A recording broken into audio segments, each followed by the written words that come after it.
تھوڑا سا آج وفات نبی پر تھوڑی سی بات کر لوں، تو اسی کو میں پیش کرنے کی کوشش کر رہا ہوں۔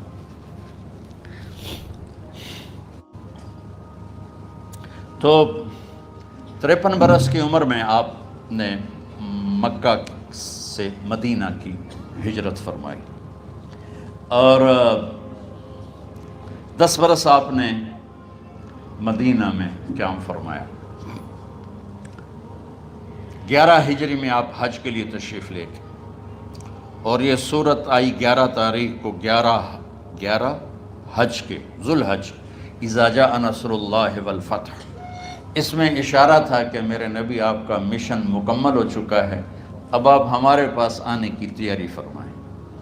تو یہ جب یہ زوال سے پہلے آپ اپنے خیمے میں لیٹے ہوئے تھے، یہ آخری صورت قرآن کی جو نازل ہوئی، تو آپ نکلے زوال کے بعد، آپ نے تینوں شیطانوں کو پتھر مارے، پھر آپ اپنی اونٹنی عذبہ پہ سوار ہوئے، اور آپ نے یہ تاریخی جملہ بولا، ایھا الناس عسیٰ اللہ تلقونی بعد عامی ھذا، لوگو یہ میری تمہاری آخری ملاقات، آج کے بعد تم مجھے نہیں دیکھو گے۔ واپسی پر آپ نے معاذ بن جبل کو مدینے سے یمن روانہ فرمایا، تو معاذ بن جبل سے ایسی محبت تھی کہ ان کو سی آف کرنے کے لیے 7 میل پیدل چلے، 7۔ اب کسی کو روانہ کرنے کے لیے ساتھ نہیں چلتے تھے، مسجد سے روانہ کر دیتے، معاذ بن جبل کو 7 میل ساتھ چلے، اور جب آخری پوائنٹ آیا سفر کا تو کہنے لگے، معاذ عسیٰ اللہ تلقانی بعد عامی ھذا، معاذ میری آخری ملاقات ہے، وَلَعَلَّكَ تَمُرُّ بِقَبْرِي وَمَسْجِدِي ھذا، جب تو واپس آئے گا تو میری قبر دیکھے گا اور میری مسجد مجھے نہیں دیکھے گا۔ تو فَبَكَى مُعَاذٌ جِشْعًا لِفِرَاقِ رسول اللہ، تو معاذ بن جبل پھوٹ پھوٹ کے رونے لگے آپ کی جدائی کا تصور کر، تو آپ کی آنکھوں میں بھی آنسو آ گئے، تو آپ نے جلدی سے منہ یوں پھیر لیا، معاذ پیچھے ہو گئے اور آپ ادھر ہو گئے، اپنے آنسو چھپا لیے، اور فرمایا، معاذ ان اول الناس بی المتقون من کانوا وحیث کانوا، معاذ اس جدائی کا غم نہ کر، جو تقوی پر مرے گا وہ میرا سب سے قریب ہوگا، چاہے وہ پاکستان میں ہو چاہے افریقہ میں ہو، میرے سب سے قریب وہ ہوں گے جو تقوی والے ہوں گے، جو اللہ سے حیا کرنے والے ہوں گے۔ جب آپ واپس تشریف لائے، 29 محرم صفر، 29 صفر عصر کی نماز کے بعد ایک جنازہ تھا، اس جنازے کو پڑھانے کے بعد اس کو دفن کے لیے آپ جنت البقیع تشریف لے گئے۔ وہاں سے واپس ہونے لگے تو سر درد اٹھا، اور وہ درد ایک دم بڑھنا شروع ہوا، اور اس دن باری حضرت عائشہ کے گھر کی تھی، تو آپ گھر میں تشریف لاتے لاتے درد کے ساتھ بخار، تیز درد، تیز بخار، اور 14 دن، 12 ربیع 29 30 2 دن یہ، اور 12 دن اگلے 14 دن آپ نے بیماری دیکھی، مسلسل سر درد اور مسلسل بخار، اور روزانہ آپ جب گھر بدلتے، اس وقت 9 بیویاں زندہ تھیں، تو آپ پوچھتے کل کس کی باری ہے، کل کس کی باری ہے، جی میمونہ کی ہے، اگلا دن کل کس کی باری، یہ حفصہ کی ہے، کل کس کی باری ہے، ام سلمہ کی ہے۔ تو بیگمات نے اس سے سمجھا کہ اللہ کے نبی یہ چاہتے ہیں کہ میں بیماری کے دن عائشہ کے پاس گزاروں، ورنہ آپ کو تو خود پتہ ہے کل کس کی باری ہے، پرسوں کس کی باری ہے، ترسوں کس کی باری ہے۔ تو حضرت میمونہ کے گھر میں آپ تشریف فرما تھے، تو ساری باقی 7 بیگمات جمع ہوئیں، اور انہوں نے آ کے عرض کی، یا رسول اللہ، جب تک آپ بیمار ہیں آپ عائشہ کے پاس آرام فرمائیں، اور جب اللہ آپ کو شفا دے دے تو پھر ہماری ترتیب کو آپ دوبارہ شروع فرما دیں۔ تو آپ نے سب کا شکریہ ادا کیا، عدل کی مثال کا اسلام جب دوسری شادی کی اجازت دیتا ہے تو عدل کی شرط لگاتا ہے، اِن لَمْ تَعْدِلُوا، اگر عدل نہیں کر سکتے پھر ایک ہی ہے عدل، اور آپ نے فرمایا جس نے دوسری شادی کی اور عدل نہ کیا کتنی مرضی عبادت کر کے آیا تو قیامت کے دن آدھا حصہ اس کا فالج زدہ ہوگا، ایک سائیڈ اس کی فالج زدہ ہوگی، کتنے ہی مراقبے کر کے کتنی ہی نمازیں پڑھ کے آیا ہو، انصاف نہیں کیا تو پورا آدھا حصہ فالج کی پکڑ میں ہوگا۔ تو جب سب بیگمات نے یہ کہہ دیا کہ آپ وہاں گزاریں تو آپ نے شکریہ ادا کیا، علی اور عباس کو بلایا، ان کے کندھوں پہ آپ نے یوں ہاتھ رکھے اور آپ کے پاؤں یوں زمین پہ لگ رہے، آپ پورا پاؤں نہیں لگا پا رہے تھے کمزوری سے، یہ پوزیشن تھی اس طرح۔ اور یہ پیر کا دن تھا، آپ حضرت عائشہ کے گھر میں داخل ہوئے اور اگلے پیر کو حضرت عائشہ کے گھر میں آپ اپنے اللہ کے پاس چلے گئے۔ آخری ہفتہ آپ نے حضرت عائشہ کے گھر میں گزارا۔ صحابہ ملاقات کے لیے حاضر ہوئے تو آپ ان کو دیکھ کے رونے لگے اور فرمایا کہ میں تمہیں اللہ کے سپرد کرتا ہوں، اللہ تمہاری حفاظت کرے، اللہ تمہارا ساتھی ہو، آواکم اللہ، حفظکم اللہ، نصرکم اللہ، بہت دعائیں دی۔ تو عبداللہ بن مسعود رضی اللہ تعالیٰ عنہ نے پوچھا یا رسول اللہ، لگتا ہے جیسے جانے کا وقت ہے، تو آپ کو غسل کون دے گا؟ تو آپ نے فرمایا میرے اہل بیت۔ آپ کو کفن کون دے گا؟ کہا میرے اہل بیت۔ آپ کا جنازہ کون پڑھے گا؟ تو آپ رونے لگے۔ تو آپ نے فرمایا جب تم مجھے غسل دے دو تو سب نکل جانا، سب سے پہلے میرے دو وزیر جبریل و میکائیل آئیں گے اور وہ میرے اوپر درود و سلام پڑھیں گے۔ ہمارے نبی کا جنازہ ایسے نہیں ہوا اللہ اکبر اور پیچھے صفیں، آپ کی چارپائی کے پاس آ کر صحابہ کھڑے ہو جاتے تھے، وہ میں ابھی بتاتا ہوں۔ تو آپ نے فرمایا سب سے پہلے جبریل و میکائیل آ کر میرے اوپر درود و سلام پڑھیں گے، پھر اس کے بعد ساتوں آسمان کے فرشتے باری باری آئیں گے۔ جب وہ چلے جائیں گے تو پھر سب سے پہلے میرے خاندان، میرے اہل بیت کے مرد آ کر میرے اوپر سلام پڑھیں گے، پھر ان کی خواتین آ کر سلام پڑھیں گی، پھر ان کے بچے آئیں گے، پھر ان کے نوکر اور نوکرانیاں آئیں گی، اس کے بعد مہاجرین مکے کے قریش آئیں گے، اس کے بعد ان کی عورتیں آئیں گی، ان کے بچے آئیں گے، ان کے نوکر اور نوکرانی آئیں گی، اس کے بعد مدینہ والے آئیں گے، پھر مدینہ کی خواتین آئیں گی، پھر ان کے نوکر نوکرانی آئیں گے، اور اس کے بعد مجھے تم اللہ کے سپرد کر دینا۔ اور پھر آپ نے ایک عجب بات فرمائی جو کسی نبی نے نہیں فرمائی، فرمایا کہ میرے بعد میری آنے والی امت کو میرا سلام کہہ دینا، اور انہیں کہنا کہ ان کے بعد جو آئیں ان کو بھی میرا سلام کہہ دیں، اور اس طرح میرے سلام کو قیامت تک اللہ کے نبی نے پہنچایا کہ ہر آنے والی امت، ہر آنے والی نسل اگلی نسل کو اس نبی کا سلام پہنچائے۔ آپ کے جانے میں 5 دن باقی تھے تو آپ نے فرمایا مجھے 7 کنوؤں کے پانی سے غسل کرواؤ۔ تو 7 کنوؤں سے پانی لایا گیا مشکیزوں میں بھر کے۔ تو حضرت عائشہ کے گھر میں کوئی ایسا ٹب نہیں تھا جس میں بیٹھ کے وہ آپ نہا سکتے، تو حضرت حفصہ کے گھر سے ٹب منگوایا گیا، آپ اس میں بیٹھے، تہمت باندھا ہوا تھا، کرتا اتارا، اور آپ پر 7 کنوؤں کا پانی ڈالا گیا، تھوڑا تھوڑا تھوڑا تھوڑا تھوڑا تھوڑا، تو اس سے بخار کی شدت کم ہوئی، اور آپ سر درد کی وجہ سے آپ نے ایسے پٹی باندھی سرخ رنگ کی، اور اس کے بعد حضرت علی اور فضل بن عباس کے کندھوں کا آسرا لے کر آپ مسجد میں تشریف لائے، اور آپ ممبر پر بیٹھے، اور آپ نے فرمایا لوگوں میرے جانے کا وقت آ چکا ہے، میں نے کسی پر زیادتی کی ہو، کسی کو تھپڑ مارا ہو، کسی کو چھڑی ماری ہو، کسی کا حق دبایا ہو، تو میں اپنی جان کے ساتھ، مال کے ساتھ حاضر ہوں، مجھ سے یہیں بدلہ لے لو، آخرت میں میرے خلاف کوئی دعویٰ نہ کرنا، میں آخرت کے حساب کو برداشت نہیں کر سکتا۔ جن کے طفیل لوگوں کا حساب معاف ہوگا، جن کی طفیل، جن کی شفاعت پر لوگ بے حساب جنت میں جائیں گے، وہ روتے ہوئے فرما رہے ہیں کہ میں آخرت کے حساب کو نہیں دے سکتا۔ تو سارے صحابہ رونے لگے، لیکن آپ اپنی بات کو دہراتے رہے، کوئی بھی نہیں اٹھا۔ تو آپ نے ظہر کی نماز پڑھائی، ظہر کے بعد پھر ممبر پر آئے اور فرمایا کہ لوگو یہیں مجھ سے حساب کتاب کر لو، آگے نہ کرنا، بتاؤ میں نے کسی کا کوئی حق دینا۔ ایک صحابی کھڑے ہو، یا رسول اللہ آپ نے میرے 3 روپے دینے ہیں، 3 درہم۔ تو آپ نے فرمایا دینے ہوں گے ضرور، پر مجھے یاد نہیں، بتاؤ گے کس طرح دینے ہیں؟ کہ یا رسول اللہ آپ کے پاس سائل آیا تھا، آپ سے مانگا، آپ کے پاس تھے نہیں، تو آپ نے مجھ سے کہا تیرے پاس کچھ ہیں؟ تو میرے پاس 3 درہم تھے، تو آپ نے فرمایا تو دے دے، میں بعد میں ادا کر دوں گا۔ تو کہا ہاں یاد آ گیا۔ تو میرے گھر کے میرے نبی کے گھر میں تو تیل نہیں تھا ایک چھٹانگ جس سے چراغ جلتا، پیسہ کہاں سے آتا؟ تو آپ کے سامنے آپ کے کزن فضل بن عباس کھڑے تھے، آپ نے فرمایا فضل میرا قرضہ ذمے لیتے ہو؟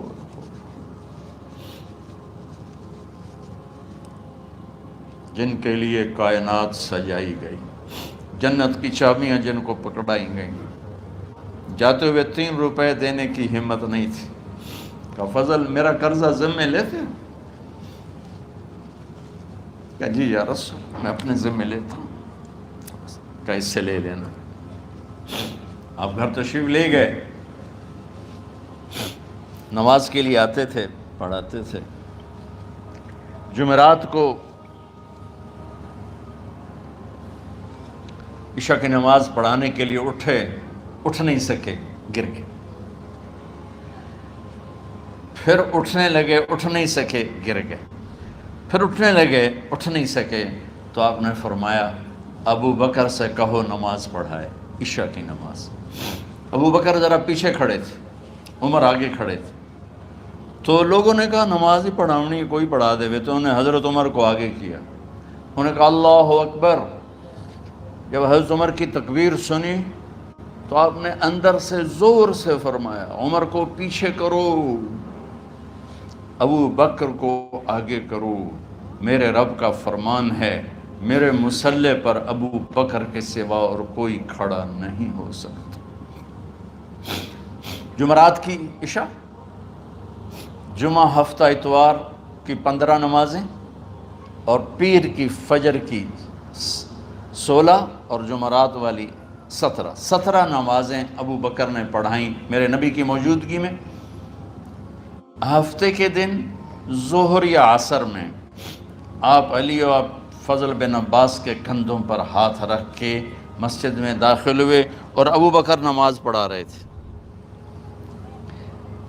ادھر محسوس ہوا کہ اللہ کے نبی آ رہے ہیں، تو ابو بکر نے یوں پیچھے ہٹنا شروع کیا ایسے تاکہ مصلی سے ہٹ جائیں، تو آپ نے ایسے ہاتھ کا اشارہ فرمایا کہ کھڑے رہو، ہٹو نہیں، کھڑے رہو۔ تو وہ پھر آگے مصلی پر آ گئے، تو آپ تشریف لائے اور الٹے ہاتھ ابو بکر کے ساتھ بیٹھ کر آپ نے ظہر یا عصر کی 4 رکعت نماز ابو بکر کی امامت میں ادا فرمائی۔ یہ آپ کی آخری نماز تھی مسجد کے اندر امت کے ساتھ، اور تشریف لے کے جمعہ کا دن تھا، جبریل آئے، یا رسول اللہ مجھے اللہ نے بھیجا ہے کہ جاؤ میرے محبوب کا حال پوچھ کے آؤ۔ اللہ اکبر۔ تو اب درد اور بخار دونوں چیزیں تھیں، سر کا درد بھی ہیوی ویٹ تھا اور بخار بھی، تپش۔ تو آپ نے کہا جبریل تکلیف ہے، تکلیف میں۔ ہفتے کا دن پھر جبریل آئے، یا رسول اللہ مجھے اللہ نے بھیجا ہے کہ جاؤ میرے محبوب کا حال پوچھ کے آؤ۔ پھر آپ نے فرمایا تکلیف میں۔ اتوار کو پھر جبریل آئے، یا رسول اللہ نے بھیجا ہے کہ جاؤ میرے محبوب کا حال پوچھ کے آؤ۔ 12 ربیع الاول آ گئی، 632 عیسوی اور 11 ہجری، آپ کی طبیعت میں بشاشت آئی۔ تو صحابہ نماز پڑھ رہے تھے، آپ نے دروازہ کھول کے سب کو یوں دیکھا۔ تو حضرت انس فرماتے ہیں ہم سب نماز میں تھے، لیکن جب دروازہ کھلنے کی آواز آئی اور اللہ کے نبی کا چہرہ، تو ہم سب نماز میں یوں ہو گئے، نماز کے اندر ہی سارے اللہ کے نبی کو دیکھنا شروع کر دی، بھول ہی گئے کہ نماز پڑھ رہے ہیں، ایسے گم ہو گئے آپ میں۔ تو آپ نے جلدی سے دروازہ بند فرما دیا۔ یہ آپ کی آخری زیارت تھی اپنی امت کے لیے۔ اس کے بعد آپ اپنے اللہ کی طرف کا سفر شروع کیا۔ تو اشراق کے بعد آپ نے اپنی بیگمات کو بلایا، ان کو بتایا نہیں کہ میں آج جا رہا ہوں، سب سے ملے، سب کو الوداع کیا اور انہیں بھیجا۔ اس کے بعد آپ نے حضرت فاطمہ کو بلایا، جنت کی عورتوں کی سردار، سب سے زیادہ محبوب بیٹی، سب سے زیادہ جگر کا ٹکڑا، دل کا ٹکڑا کا، جس نے فاطمہ کو دکھ دیا مجھے دکھ دیا، جس نے اسے سکھ دیا مجھے سکھ دیا۔ ہاں، ان کو قریب کا، بیٹی قریب ہو، تو ان کے کان میں کہا میں جا رہا۔ وہ رونے لگی، تو ہم نے کہا رو نہیں، چند دنوں کے بعد تیری میری ملاقات ہو جائے گی سب سے پہلے۔ تو 6 ماہ بعد حضرت فاطمہ کا بھی 24 سال کی عمر میں یا 25 سال کی عمر میں انتقال ہو گیا۔ ان کو رخصت فرمایا، پھر آپ نے داماد مولا علی کو بلایا، ان کا سر اپنی گود میں رکھا اور ان کے سر پہ اور کمر پہ ہاتھ پھیرتے رہے اور ان کو دعائیں دیتے رہے۔ آہستہ آہستہ تھی، آواز اونچی نہیں تھی، پست آواز تھی، اور یوں سر پہ کمر پہ، سر پہ کمر پہ، اور دعائیں دے رہے ہیں۔ ان کو رخصت فرمایا، آخر میں اپنے جگر کے ٹکڑے حسن اور حسین کو بلایا۔ ہائے ہائے ہائے، جگر کے ٹکڑوں کو بلایا، جو ہی سینے سے لگایا آنسو شروع ہو گئے۔ بیویوں کو رخصت کیا، خاموش، بیٹی کو رخصت کیا، خاموش، داماد کو رخصت کیا، خاموش، جو ہی بچوں کو سینے سے لگایا تو آپ کے آنسو نکلنا شروع ہوئے کہ ایک زہر میں تڑپ تڑپ کے مرے، ایک کا سر کٹ کے نیزے پہ چڑھا۔ میرے نبی آگے آنے والے زمانے میں دیکھ رہے تھے کہ میرے بچوں کے ساتھ کیا ہونے والا ہے، اس پر آپ بے قرار ہو کر روئے، بولے کچھ نہیں۔ ان کو بھی رخصت فرما دی۔ جب وہ چلے گئے تو جبریل آ گئے، یا رسول اللہ، باہر ملک الموت دروازے پر کھڑا ہے، اندر آنے کی اجازت چاہتا۔ تو آپ نے فرمایا آ جائے، میں نے کب روکا؟ تو ملک الموت اندر آیا، ایک فرشتہ اور بھی تھا، کہا السلام علیکہ یا رسول اللہ، یا رسول اللہ میں آپ کو سلام پیش کرتا ہوں، میں نے کبھی کسی کو سلام نہیں کیا۔ آپ کے رب نے فرمایا جب جاؤ تو اجازت لے کے جانا، بن اجازت اندر نہ جانا، میں کبھی کسی سے اجازت نہیں لیتا۔ اللہ تعالیٰ نے فرمایا آنا چاہیں تو لے آنا، رہنا چاہیں تو چھوڑ کے آ جانا، یہ اختیار اللہ نے کبھی کسی کو نہیں دیا، آپ پہلی اور آخری ہستی۔ تو آپ نے فرمایا اگر میں اجازت دے دوں تو میری جان نکالو گے؟ کیا جی، میں تو اللہ کے امر کا پابند۔ تو آپ نے جبریل سے پوچھا کیا کہتے ہو، تم کیا کہتے ہو؟ جبریل نے کہا یا رسول اللہ، اللہ آپ کی ملاقات کے شوق۔ میرے بھائی بہنوں، اللہ سے یہ دعا کیا کرو کہ اللہ ایسی موت دے جب جانے کا وقت ہے تو ہماری ملاقات کے شوق میں ہو۔ ایک صحابی کا انتقال ہوا، آپ نے ان کی قبر پہ جا کے یہ دعا کی، یا اللہ طلحہ جب تیری بارگاہ میں پیش ہو تو اسے دیکھ کے مسکرائے، یہ تجھے دیکھ کے مسکرائے، سارے دکھ درد دور ہو جائیں۔ تو جبریل بولے یا رسول اللہ، اللہ آپ کی ملاقات کے شوق میں۔ آپ نے فرمایا جاؤ اللہ سے پوچھ کے آؤ میرے بعد میری امت کے ساتھ کیا کرے گا، جاؤ پوچھ کے آؤ حسن حسین کے ساتھ کیا کرے گا۔ یہ پوچھنا، ہر کوئی اپنے بچوں کو یاد کرتا، مرنے والے بچوں کو یاد کر، بچے میلاد۔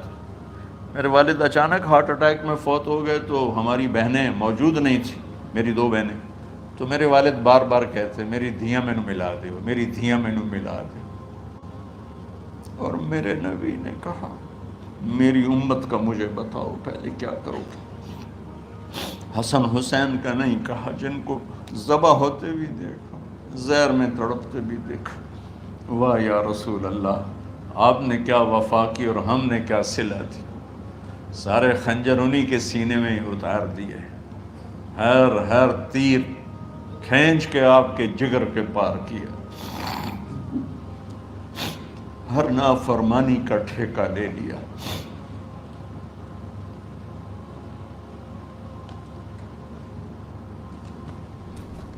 جاؤ پوچھ کے آؤ میرے بعد میری امت کا کیا کرے گا۔ تو جبریل جا کر پیغام لائے کہ اللہ تعالیٰ فرما رہے ہیں ہم آپ کی امت کو تنہا نہیں چھوڑیں گے۔ میرے رب کی عزت کی قسم، خواتین و حضرات، میرے رب کی عزت کی قسم، میرے نبی یہ بات نہ اٹھاتے تو کوئی ہم میں خنزیر بنتا، کوئی بندر ہو جاتا، کوئی کتا ہو جاتا، کوئی سانپ بچھو بن جاتا۔ اللہ کی ہم سے کیا رشتہ داری؟ اس کملی والے پہ درود و سلام پڑھو جس نے اولاد کو پیچھے کر کے تمہیں اللہ سے مانگا، اور محشر کے میدان میں جب جہنم آ کے ایک چیخ مارے گی اور آدم سے لے کر عیسیٰ علیہ السلام تک ہر نبی کہے گا نفسی نفسی، ہر ماں باپ کہے گا نفسی نفسی، ہر بیٹا بیٹی کہے گا نفسی نفسی، ہر خاوند بیوی کہے گا نفسی نفسی، ہر بھائی بہن کہے گا نفسی نفسی۔ حضرت ابراہیم کہیں گے یا اللہ کسی کا سوال نہیں کرتا، میری جان بچا۔ عیسیٰ علیہ السلام کہیں گے یا اللہ میں اپنی ماں مریم کا بھی سوال نہیں کرتا، میری جان بس نفسی نفسی۔ کہ ہنگامے میں ایک آواز آئے گی، امتی امتی۔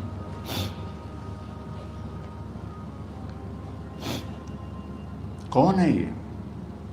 ساری دنیا نفسی نفسی کہہ رہی، یہ کون ہے امتی امتی کہنے والا؟ آواز کے تعاقب میں جب نظریں جائیں گی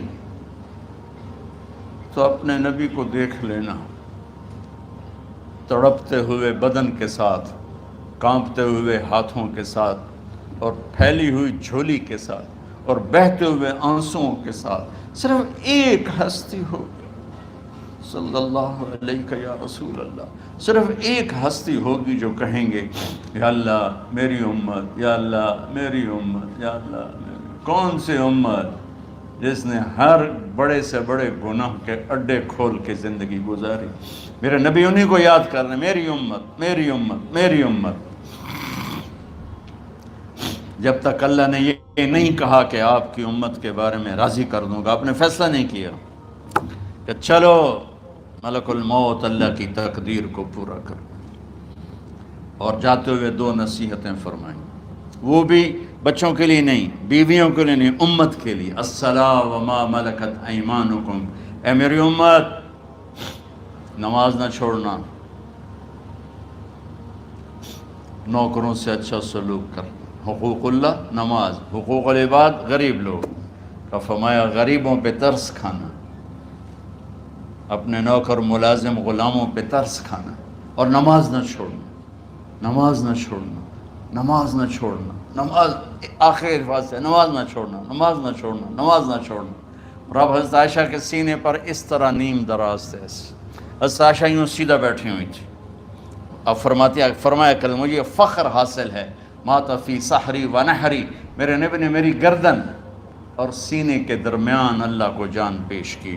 آپ اس طرح نیم دراز تھے تو تھوڑی دیر پہلے عبد الرحمن بن عوف آئے، عبد الرحمن بن ابو بکر آئے، آپ کے ہاتھ میں تازہ مسواک تھا، تو آپ مسواک بہت فرماتے تھے، تو آپ اتنے کمزور ہو چکے تھے کہ بولا نہیں جا رہا تھا، تو آپ کی نظریں مسواک پہ ٹک گئیں، دیکھے جا رہے ہیں، مسواک کو دیکھے جا رہے ہیں۔ حضرت عائشہ نے محسوس کیا کہ نظریں مسواک پر ہیں، تو کہا یا رسول اللہ اب مسواک کرنا چاہتے ہیں، تو حضرت عائشہ نے اب بھائی سے لے کر وہ لکڑی اور اپنے منہ میں چبائی، اور آپ کے منہ میں اس طرح کر کے خود چلائی، کہا میں وہ خوش قسمت ہوں جس کا لعاب آخری غذا تھی جو میرے نبی کے منہ میں گیا، وہ حضرت ام عائشہ کا لعاب مبارک تھا۔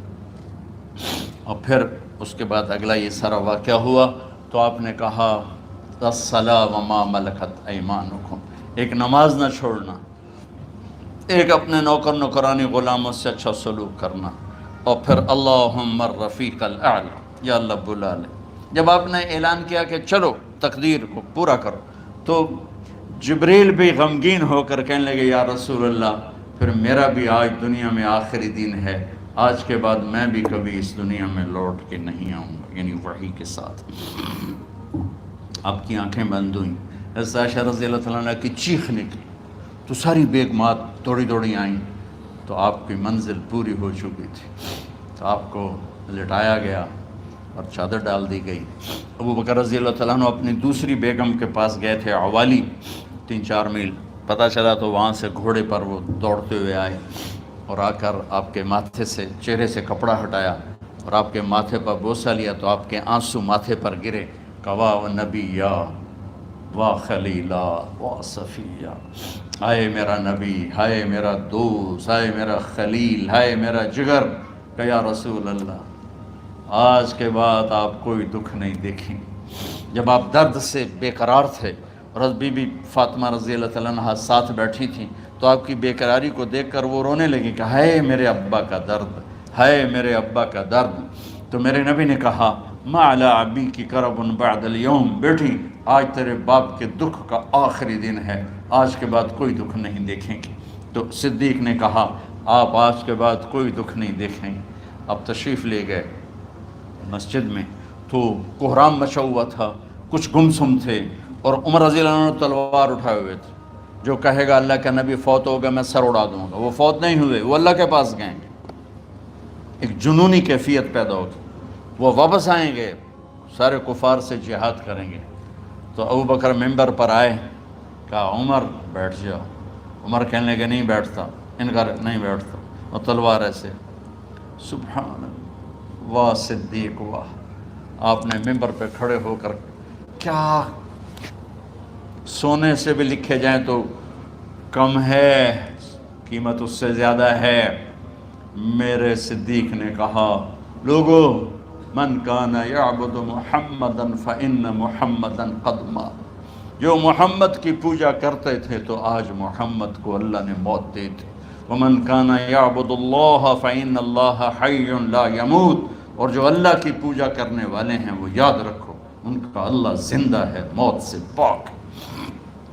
پھر آپ نے اِنَّکَ مَیِّتٌ وَإِنَّهُمْ مَیِّتُونَ، میرے محبوب آپ کو بھی موت آئے گی اور ان سب کو موت آئے گی۔ حضرت عمر فرماتے ہیں جب میں نے یہ آیت سنی تو میں یوں نہیں گرا، ایسے گرا سیدھا، ٹانگوں سے جان نکل گئی تو یوں گرے ایسے ایسے یوں، اور کہنے لگے مجھے یقین ہو گیا کہ موت آ گئی اور اللہ کے نبی ہمیں چھوڑ کے چلے گئے۔ تو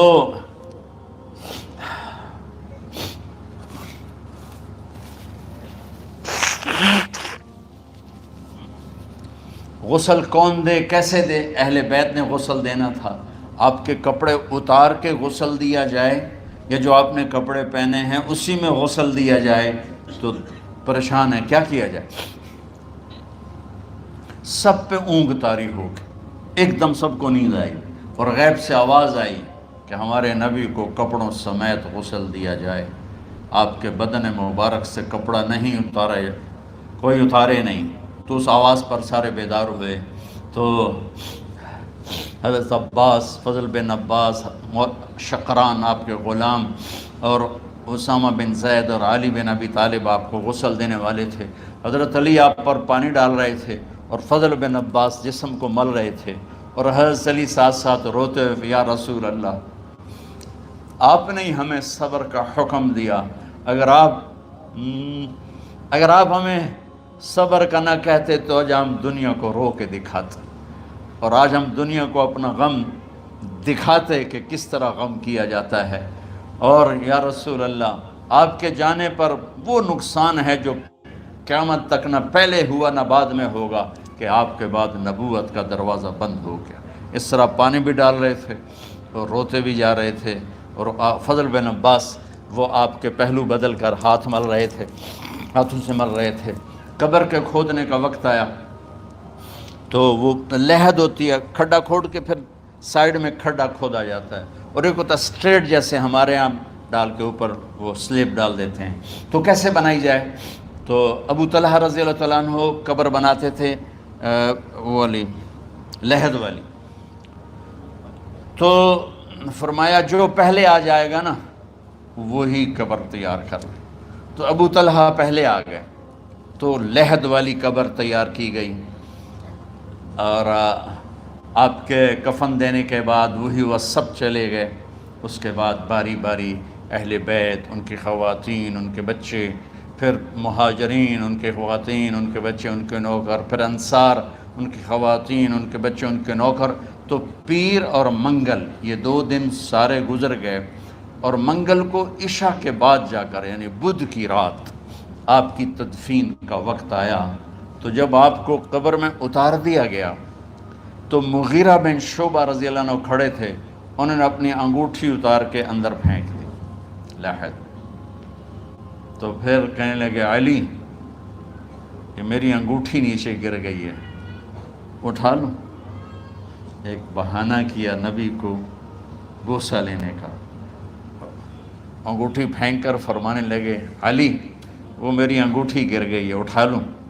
سب دیکھ رہے تھے کہ پڑی ہوئی کہاں اٹھا لو، تو انگوٹھی کیا اٹھانی تھی، نیچے جا کر اللہ کے نبی کو لپٹ کے اور دھاڑ دھاڑ رونا شروع کیا، سب صحابہ کی چیخیں نکال دی۔ انگوٹھی تو ایک بہانہ ہی تھا، آخری شخص جس کا جسم نبی کے جسم سے ٹچ ہوا وہ مغیرہ بن شعبہ ہے۔ تو پھر سب نے شور مچایا کہ باہر نکالو، باہر نکالو، باہر نکلو، باہر نکلے۔ تو اینٹیں لگائی گئیں، پھر مٹی ڈالی گئی۔ تو جب واپسی ہوئی تو حضرت انس گزرے تو حضرت فاطمہ کھڑی تھیں، طابت نفوسکم ان حسیتم علی رسول اللہ التراب، انس کس جگر کے ساتھ تم نے نبی کو مٹی میں چھپا دیا، کس جگر کے ساتھ تم نے نبی کو مٹی میں چھپا دیا۔ اللہ سے ملا دے۔ قبر دیکھنے کو خوفناک ہے، اگر اللہ راضی ہے، جب کبھی قبر سے ڈر لگتا ہے، بہت ہی لگتا ہے، تو خیال آتا ہے اگر اللہ راضی ہے پھر تو مسئلہ ہی کوئی نہیں ہے، کیونکہ اللہ نے اپنے محبوب کو بھی قبر میں اتارا، یہ نہیں کہا کہ ایک خوبصورت بیڈ روم بنا کے اس میں لٹا دو، کہا قبر میں اتارو۔ اگر اللہ راضی ہے تو مرنے والی ہو یا مرنے والا ہو تو مزے ہی مزے ہیں۔ یہ سارے دعا کرو کہ جب ہم دنیا سے جا رہے ہوں اللہ ہم پہ خوش ہو، اللہ ہم سے راضی ہو۔ کوئی بڑا مسئلہ نہیں ہے، فرائض کے ساتھ اللہ کو راضی کرو اور اچھے سلوک کے ساتھ اللہ کے بندوں کو راضی کرو۔ اپنی زبان کو خوبصورت بول کا عادی بنا دو، اس سے گالی، اس سے غیبت، اس سے چغلی، اس سے شکایت، اس سے تانے، اس سے طنز اللہ کے واسطے نکال دو اور اس زبان کو میٹھے بول کا عادی بنا لو۔ کڑوے سے کڑوے زہریلے بولوں کو پی جا ایام کی تلخی کو بھی ہنس کے ناصر، غم کے سہنے میں بھی قدرت نے مزہ رکھا ہے۔